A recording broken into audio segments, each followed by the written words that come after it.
Hi, I'm Jill Clifton of Landscape of Mothers, and I am obviously out in the forest today.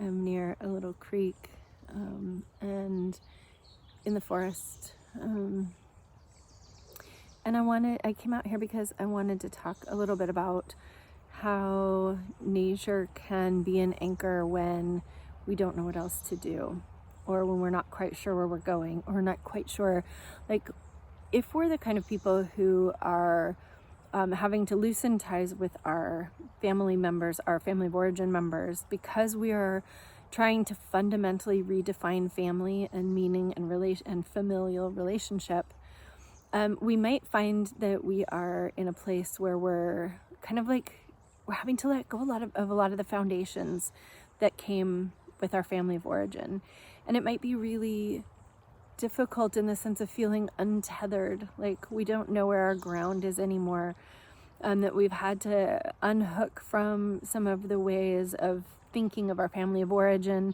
such that it's starting to feel like we're kind of adrift, like we don't really know what is holding us and what is our direction. So this is probably especially true, or it might be most obvious if maybe religious doctrine has become part of the rift between you and your family, or something that some way in which the family was anchored into a foundation that sort of made room for, or was the cause of harm to you. And if that's the case, then sometimes when we're unhooking from all of that stuff and trying to find our own way and to redefine and make new meaning and to build new culture, we're put in a place where we feel foundationless. And what I want to offer is that there's a very curious hummingbird who keeps coming at me. But what I want to offer then is that nature can be the foundation, right? So nature is the place where we can go and we can be very intentional about how we connect with it.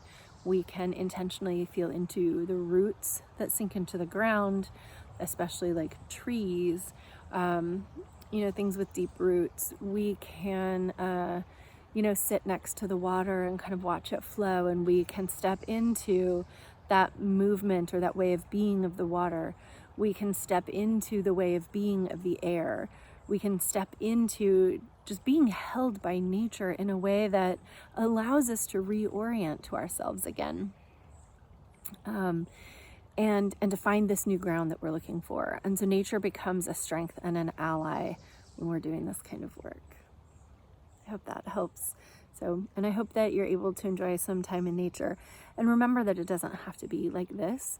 It can also be just like connecting with a houseplant or a pet, the wild nature in those organisms, insofar as it feels present to you. All of those are good. You don't have to figure out how to get away for, a weekend or drive hours or anything. So know that nature is there for you. It's probably growing in the cracks of the sidewalks right outside of wherever you live.